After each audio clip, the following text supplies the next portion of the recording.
Menyusul Inggris yang mengirimkan mesin perang tercanggihnya, salah satunya tank Challenger, guna membantu Ukraina, kemudian setelah sempat meragu, Jerman akan mengirimkan tank canggihnya yakni Leopard, dan Perancis juga akhirnya mengirimkan mesin-mesin perang tercanggih mereka, tidak lain supaya Rusia bisa dikalahkan secepatnya.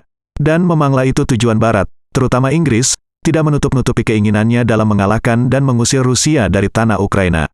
Kini hampir semua negara-negara Eropa tanpa malu-malu lagi telah mulai berlomba-lomba membantu Ukraina dengan segala cara. Dan ada hal besar kali ini yang menandai retorika Rusia dalam mencegah campur tangan NATO yang semakin berani, yakni pernyataan mantan Presiden Rusia Dmitry Medvedev, yang tampak seperti frustasi dengan sikap Barat yang semakin agresif. Dalam pernyataan itu secara eksplisit ia mengakui Rusia bisa kalah, kalau dikeroyok terus-menerus dalam segala sisi. Mantan Presiden Rusia Dmitry Medvedev kemudian kembali melontarkan ancaman untuk aliansi militer Pakta Pertahanan Atlantik Utara, NATO. Medvedev mengingatkan bahwa kekalahan Rusia dalam perang di Ukraina bisa memicu perang nuklir. Secara terpisah, pemimpin Gereja Ortodoks Rusia menyatakan bahwa dunia akan berakhir jika Barat berhasil menghancurkan Rusia. Seperti dilansir Reuters, Jumat, tanggal 19 Januari tahun 2023, retorika apokaliptik semacam itu dimaksudkan untuk mencegah aliansi NATO yang dipimpin Amerika Serikat, AS, agar tidak terlibat lebih jauh dalam perang di Ukraina. Pekan ini, sekutu-sekutu Ukraina dijadwalkan menggelar pertemuan untuk membahas pasokan senjata lainnya. Namun, kali ini, pengakuan eksplisit bahwa Rusia mungkin bisa saja kalah dalam medan perang, menandai momen langka yang menyiratkan keraguan publik Rusia dari seorang anggota terkemuka lingkaran dalam Presiden Vladimir Putin.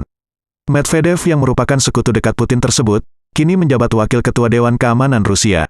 Kekalahan sebuah kekuatan nuklir dalam perang konvensional dapat memicu perang nuklir, cetus Medvedev dalam pernyataan terbaru via Telegram.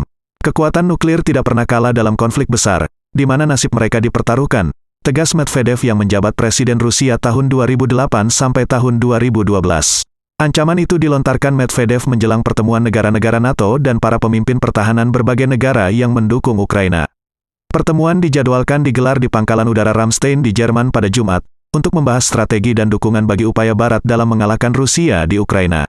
Lebih lanjut, Medvedev menegaskan bahwa pemimpin negara-negara NATO seharusnya memikirkan soal risiko dari kebijakan-kebijakan mereka. Putin sebelumnya menyebut operasi militer khusus yang dilakukan Rusia di Ukraina sebagai pertempuran eksistensial dengan Barat yang agresif dan arogan. Dia juga menegaskan bahwa Moskow akan menggunakan segala cara yang ada untuk melindungi wilayah dan rakyatnya. Bahkan seperti telah kita singgung di atas, Kepala Gereja Ortodoks Rusia sampai memberikan pernyataan apologetik bahwa kekalahan Rusia bisa jadi sebagai tanda akhir dari dunia yang telah lihat sekarang. Dan banyak kalangan pemerhati mengamini hal serupa, karena hampir 90% cadangan senjata nuklir di dunia ini ada di tangan Amerika dan Rusia jika digabung jadi satu. Jika sebagiannya saja ia meledak, seluruh benua akan terdampak kerusakan parah.